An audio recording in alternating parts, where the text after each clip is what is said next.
What's happening YouTube? It's Sean here, and today I'm back to review the Air Jordan 1 Retro High OG in the clay green colorway. These dropped on May 1st as part of the Best Hand in the Game collection. So within that pack, there was this colorway, there was the Blue Moon, which I had reviewed a few weeks earlier, there was the Yellow Ochre, as well as the Trace Red. So the unique thing about this pack was that all four of those shoes were sold in different regions across the world. So for example, this clay green colorway was only available within North America as well as Greater China, whereas the Trace Red colorway, for example, was available in a lot of regions around the world except for North America, but in contrast, the Blue Moon was only available in North America. In addition, each shoe within the collection has some sort of poker hand tie-in related to either one or a combination of Michael Jordan's accomplishments. So for example, this clay green colorway is associated with a full house because it's supposed to represent all of Michael Jordan's other accomplishments such as Offensive Player of the Year, Defensive Player of the Year, championship titles, as well as Hall of Fame induction. These retailed for a price of $160 US or 215 Canadian dollars. The official colorway for this shoe is clay green, summit white, and black. Here in Toronto, this clay green colorway was a little bit more limited than the Blue Moons. So these are only available at the Jordan 306 store downtown, as well as I believe 2 of the Foot Action stores in the city. All the other Foot Lockers and the boutiques only got the Blue Moon colorway. If you guys have already seen my review of the Blue Moons, I apologize in advance as this review will pretty much sound identical. If you haven't, I'll add the link to that video down in the description box below.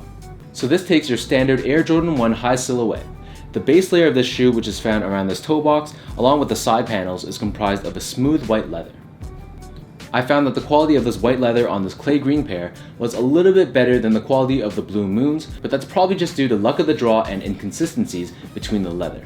So these clay greens are built similarly to the black toe ones in that wrapping around this toe box area, we have this smooth black leather. I personally found that the quality of the black leather was a little bit better than the quality of the white.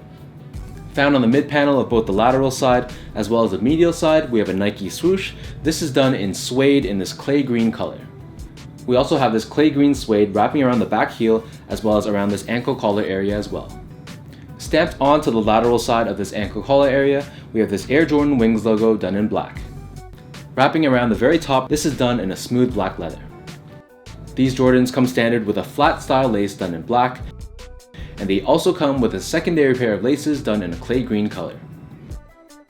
Underneath the laces we have this nylon tongue done in black, and at the very top we have this Nike Air branding done in black and clay green. The inside liner of this shoe is done in black, and then taking a look at the insoles, so these do come with mismatching insoles similar to the Blue Moon colorway. So on the left foot, the insole comes printed with this playing card design with Jordan brand branding as well, and then on the right foot we have this image on the heel that represents a full house. So these Air Jordan 1s sit atop this full-length foam midsole that's done in a summit white color. So the midsole is a little bit more of a creamish tone or an off-white tone compared to the white leather found on the mid panel and the toe box. Flipping these over to the bottom, so here we have your standard Air Jordan 1 outsole. This is completely done in this clay green colored rubber, and then we have this Nike branding found right in the center. In terms of sizing, comfort, and all that other good stuff, these feel exactly the same as all my other Air Jordan 1s. So I got these in a size 10.5, so I'd recommend sticking with your normal Air Jordan 1 size.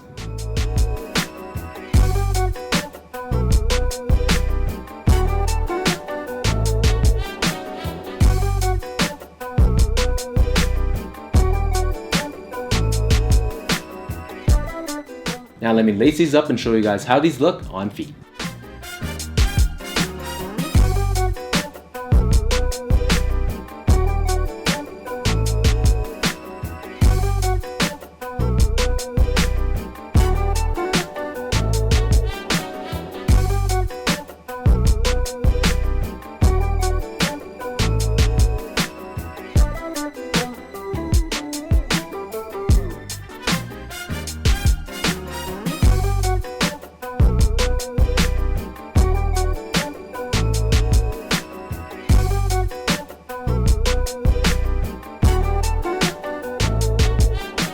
Overall, I'm very happy I was able to grab my pair from Foot Action. Of the 4, this clay green is actually my #1 favorite, followed by the Yellow Ochre, and then the Blue Moon, and then last but not least, the Trace Red. So if anyone watching is selling a pair of the Yellow Ochres or the Trace Red in a size 10.5 US for a reasonable price, be sure to hit me up as I am very interested in completing the pack. Green isn't really the color that you normally see on an Air Jordan 1, and I think these will look amazing, especially around the fall season. So let me know in the comments down below what you guys think of this clay green Air Jordan 1. If you guys like this video, be sure to give me that thumbs up and hit that subscribe button as well. Be sure to give me a follow on Instagram so you can find me there at sgo8, and check out my website at seango.ca. So until next time, thank you guys so much for tuning in, and I'll catch you guys in my next video.